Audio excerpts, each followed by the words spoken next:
Thank you, Mr Speaker, and I appreciate the opportunity to make not a particularly long contribution on this bill, but a few things that I did feel that I wanted to get on the record.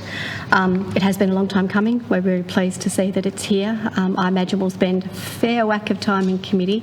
I think this is one of those bills that hopefully we won't see rushed through the parliament, that committee process can take its full time.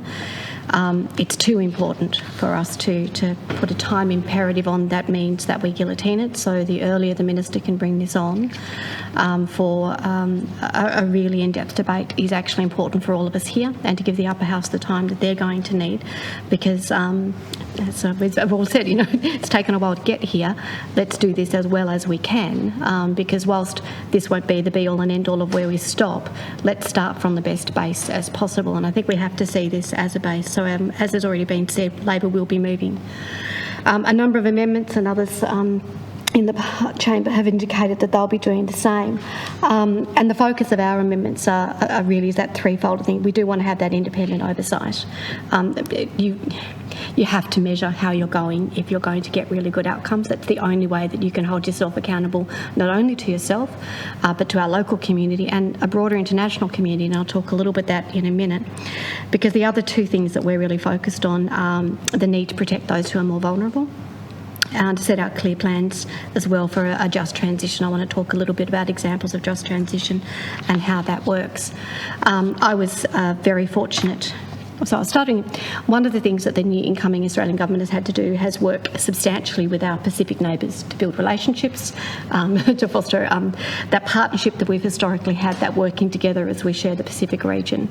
That has fallen a ways a little bit over time, and I'm not going to go into who and why that might be the fault of, but one of the things that is clear is that our attitude towards climate change has impacted on how the Pacific views their relationship with us. And I was really fortunate recently to work with UNDP and a number of small island communities around the impact of climate change. And of course their story is so much different to ours. But as long as we consider it their story and our story, we create significant problems in the way that we respond. So I worked with people from Samoa, from Belize, from Santa Lucia, from Armenia, Barbados, British Virgin Islands, Cayman Islands, Kiribati, Seychelles, Sri Lanka, and I really wish I could have actually gone to visit all of these places and hear their stories. But for some of them, they're dealing with an intensity to climate change that we simply aren't giving enough discussion to. Cayman Islands, the highest point of land is 6 metres. They're watching their livelihoods and their futures and their sustainability disappear. And whilst it's easy to say, well, that's what they need to deal with when they get to COP26, and that's not what we're dealing with when we get to COP26, as long as we have that view, as long as we continue to see that as our view, we will fail them. And by failing them, apart from the ethical and immoral decisions that would be, it also does have an impact on us as a nation, because as those countries become uninhabitable, we'll see significant global displacement of people as they flee climate change. And given how poorly we deal with global displacement due to conflict, my heart does not hold out a lot of hope for how well we'll deal with global displacement because of this. And I wanted to talk a little bit particularly about the Pacific, because that is that, and with great respect to everybody else that I was with who tell the most amazing, heart-wrenching stories, and we're working so hard on how their countries might be able to participate in negotiations and deal with things particularly important to them, such as climate finance, to deal with that challenge that for some of those countries they almost need to create industries in order to transition out, but the creation of those industries will impact on their climate management. Such complex transition positions for them, which is why that slogan 1.5 to stay alive actually means something.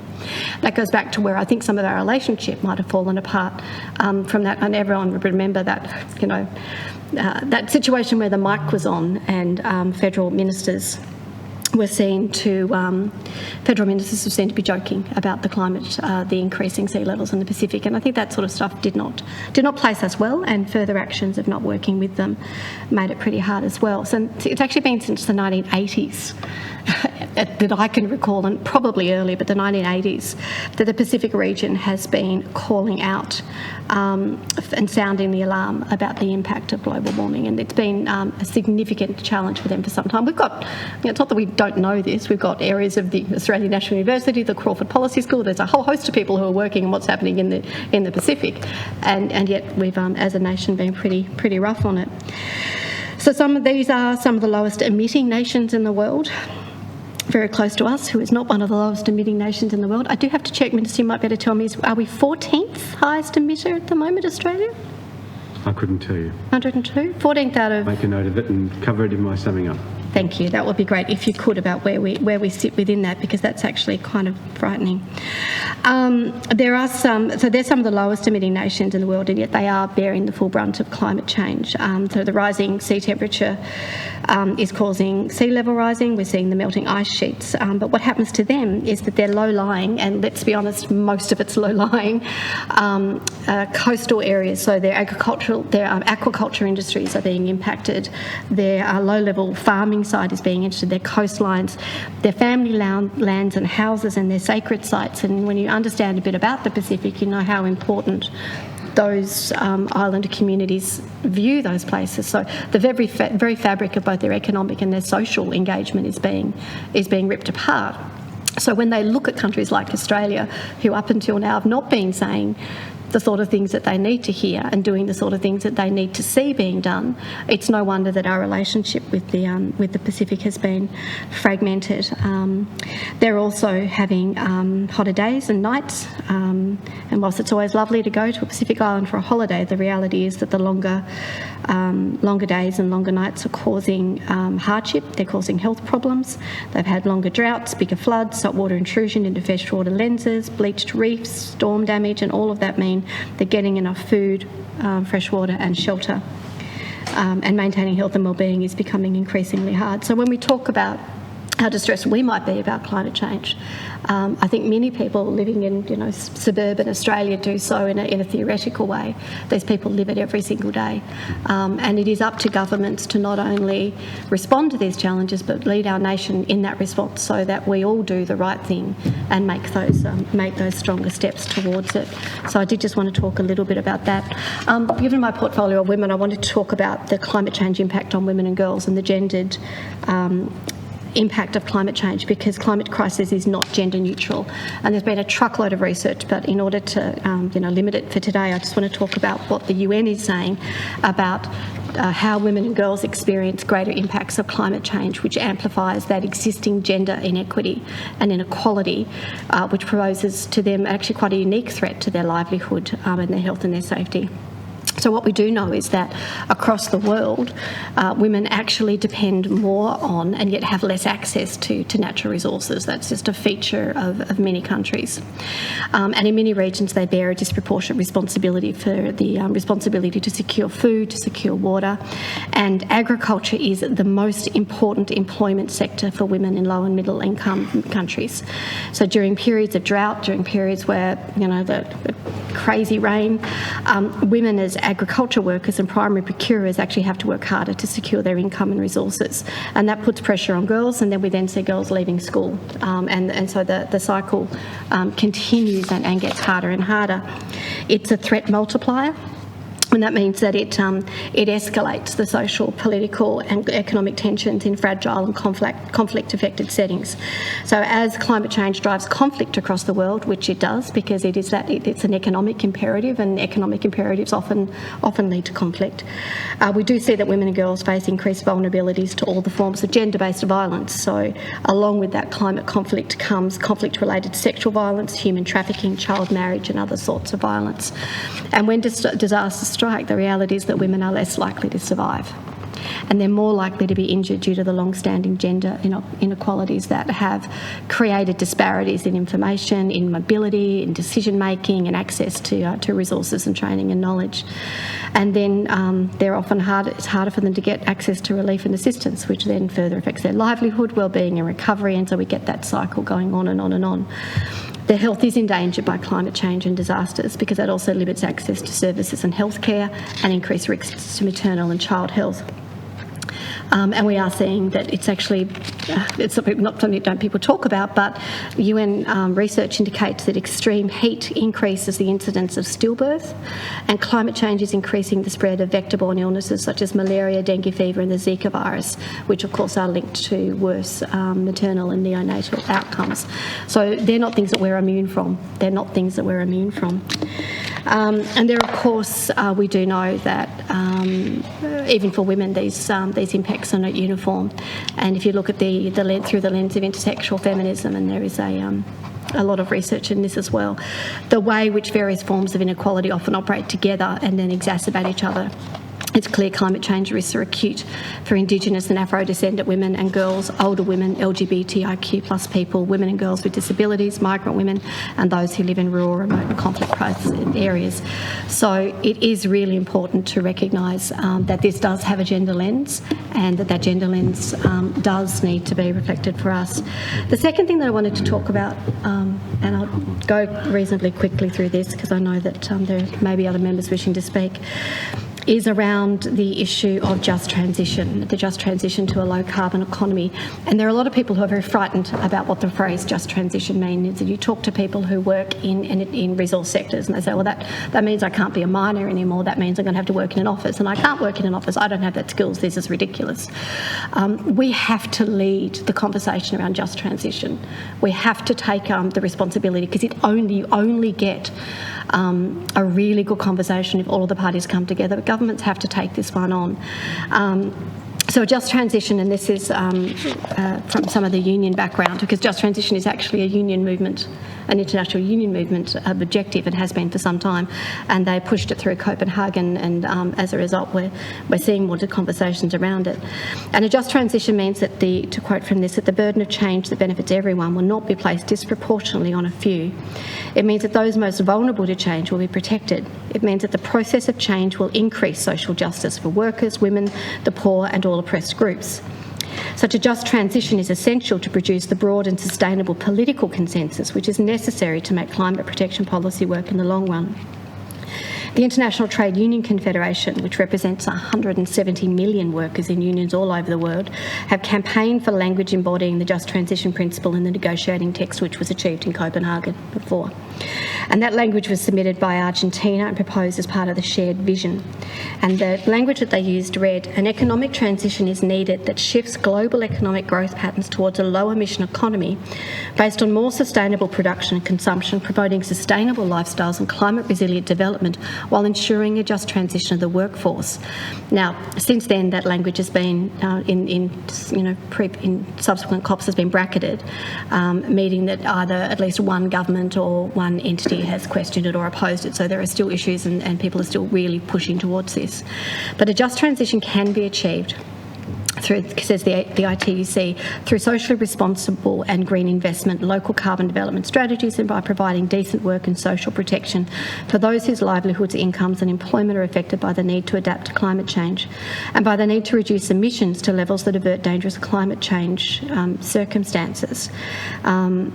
And whilst many in the trade union movement want an industrial and environmental policy that delivers a good, just transition for a world that moves to a greener economy, you can't just have a transition without workers and their communities and those people who are frightened of change, for whom not being able to pay your mortgage is a pretty scary thing, having their voice.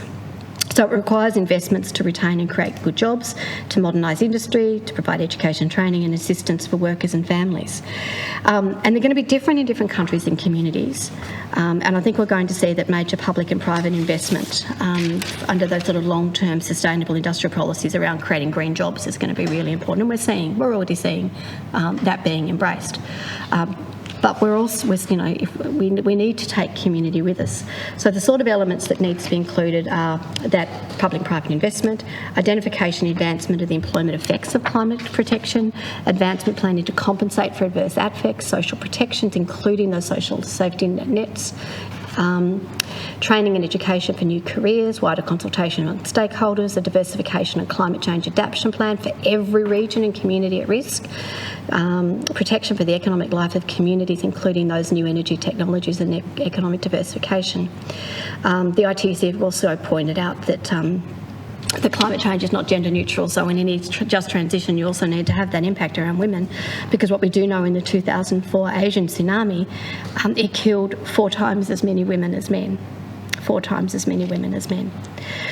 So the global trade union movement has been working towards that, and the reason I wanted to talk about that sort of union push for it is that people often say that it's workers who are opposing some of this work, and I think we actually need to say that we have to work together, and Western Australia is actually providing us with a really phenomenal opportunity. I'm sure the Minister would be aware of the work that's happening in Collie, and I wanted to put this on the record. I don't think I've ever quoted Ian Kohler in Parliament before, but I wanted to talk about an article, that Alan Kohler wrote just recently.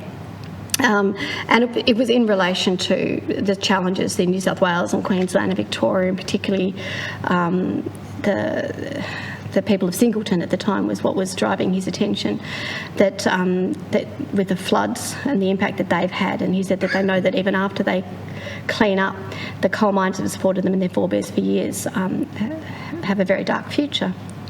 But anyway, what he wanted to talk was about taking the fight out of coal. So I actually thought that I would bring this to the attention of the House, because this does show how we can do this and how we can do this well, led by governments, but in true and genuine consultation with workforces, with communities and with unions. You can take the fear out of just transition and actually demonstrate what can be achieved. So Collie in WA has got 2 coal mines and 3 coal-fired power stations that have been, quoting from Alan Kohler here, the basis of the town's existence for 100 years. In 2019, the WA government made the first of a series of announcements that the state-owned power stations would close, culminating in a final statement just last month that all coal would be shut down by 2030. A Just Transition working group was set up in 2019. The first meeting had about 50 people. That was a bit unwieldy and argumentative, so the numbers were cut to 15. And they have met every 6 weeks for 3 years. And the Shire President, Sarah Stanley, said we had to take the fight out of it. About half of the people on the working group represent various state government departments, and the rest come from unions, local businesses and the Shire Council. By the way, Just Transition, says Alan Kohler, is a global movement led by the union movement, but very few transitions around the world have been seen to be just or smooth, and Collie is an exception. The working group has 4 subcommittees: economic diversity and new industries, workforce planning and training, committing to a just transition, and celebrating Collie's history and future. And in some ways, the work of that last committee is as important as the other ones, focusing on attracting new industries to the town and retaining the coal workforce. And it's something that governments on the East Coast need to get their heads around. The people of Collie are as much on an emotional journey as an economic one, grieving for their town and heritage, almost as if a family member is dying. Many families have been there for generations, proud of supplying WA with electricity, keeping the state's lights on, and they're going through the 5 stages of grief. The leadership shown by Premier Mark McGowan and the work of the History Subcommittee has helped them get to acceptance, the final stage, earlier than they would have. Councillor Stanley says being open, honest and transparent has been the key to making it work and not wasting time and energy with conflict. Greg Buston, the local secretary of the CFMEU, agrees. That means using the local media as well as holding town meetings to keep everyone up to date. As a result, Councillor Stanley says the mood in the town is optimistic, not glum. Mr Busson even says that real estate values in Collie are back to where they were 4 years ago, although local real estate agent Mark Bateman isn't so sure. But apparently sale volumes are well up, with a lot of people from Perth moving to Collie instead of people leaving. Over the past 3 years, there's been a series of announcements from the state government about what's being done to get businesses to relocate to Collie, and also to build renewable energy infrastructure there, specifically pumped hydro storage. In both cases, to use the existing power lines that spread out from the town to the rest of the state. WA Energy Minister Bill Johnston says that each of the 1,500 state government employees in Collie has or will have an individual transition plan, including those that don't actually live in Collie. Many will get a big redundancy and they'll be okay to retire. Younger workers and embedded contractors will be retrained for other work, but the important thing is that each person's plan is tailored to them. So what will fill the coal size gap? The government is moving its bushfire operations to Collie, along with bushfire appliance servicing and occupational licensing. In addition, the government will demolish the main power station and rehabilitate the land, which will create 300 jobs over 3 to 5 years. One of the things they're most optimistic about is a zero-carbon magnesium plant being considered by Magnum Australia, which has developed a green magnesium process which is planning to take on China, where 90% of the world's magnesium is produced using a toxic carbon-intensive process. And there's a feasibility study being funded. Last month, Premier McGowan said $662 million would be committed to Collie's future, including $200 million to attract new industries to the town. Mr Busson said that there's a lot going on with tourism infrastructure as well. The Lake Kapwari, an old open-cut mine, has been developed for water skiing. It's packed out in summer. Bike trails have been built, murals painted, park facilities upgraded, and facades in the main street have been fixed up. And when Alan Kohler says that whilst going on in Collie is probably not perfect, he couldn't prize any negatives from those he spoke to, and at least they're trying, and that the Premier is providing solid leadership from the top. And importantly, everyone recognises the emotional toll that the death of coal will have on a town that has relied on coal and celebrated it for a century. And I think what this is showing is that the conversations that we've had, that just transition is about taking jobs away, destroying communities. We need to stop that narrative. Just transition, if it is led well, if it is consulted well, if it is engaged well, and a mate of mine, Alex Cassie, for the AMW, has been heavily involved in this process. And I've watched Alex's social media just talking about the incredible courage and honesty of people laying bare what they're frightened about, but people being prepared to work together for the future and having the time to do that. And what an amazing thing that they're doing. So when we get to the point of talking about what just transition means, we have to be really careful, because it's an easy thing to politicise. It's an easy thing to create a war over and a conflict over. But if members of this House and the other House are genuinely saying that we want a better climate future, and I think we do. We may all have different views about where we should be starting from, but if we're genuinely committed to it, then we have to make sure that we depoliticise as much of this as possible, because everything that we do that creates a better climate environment, a better climate economy, a better climate social structure in Australia is incredibly important for us, and the people who work in Collie are living that right now, and there are communities all across Australia who are facing that. But also it goes to our broader obligation. Because when I was at that UNDP piece of work, I said, that we've got communities that are frightened of just transition. And they said, well, just tell them what it means to us. Just tell them about what's happening to us. And maybe, that whilst that should be enough, it's not always enough. So demonstrable structures where we can show that just transition works helps us take people with us on what is a significant journey for many of them. But the impact of climate change, whilst ignored by many for so long, it's something that will cause conflict, it's something that will kill people, it's something that has caused conflict, it's something that has caused people to die. We have a role to play here. I'd like to see that when this bill leaves this House, that it may not look like the bill, even with only the amendments that the government moves. I don't want it to look like that. I want us to genuinely engage and making sure that this bill can be as good as it is. And then when we've made it as good as it is, recognise that that's our starting point for the next time we talk about what we need to do.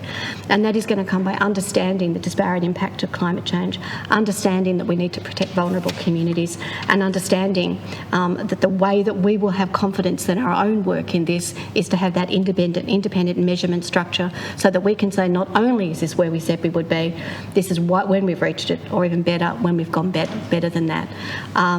Tasmania has always said, isn't it fantastic? We're a net, we're a zero emitter, net zero emitter. And look, that may be true, but we're still a participant.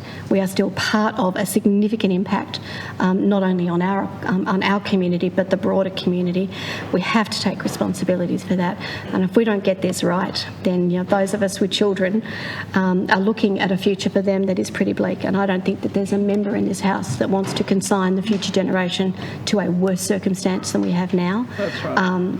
There's a lot that we can't fix quickly, but there is an awful lot that we can do to get a better outcome. And having said I only had a few words to say, I've gone for a very long Done very time. well. And I do thank members for listening to me, and I look forward to the passage of the best possible climate change bill that we can do, which means genuinely taking on board the conversations around the amendments and making sure that all of us can go home when we finish this process a little bit prouder of the work that we've done.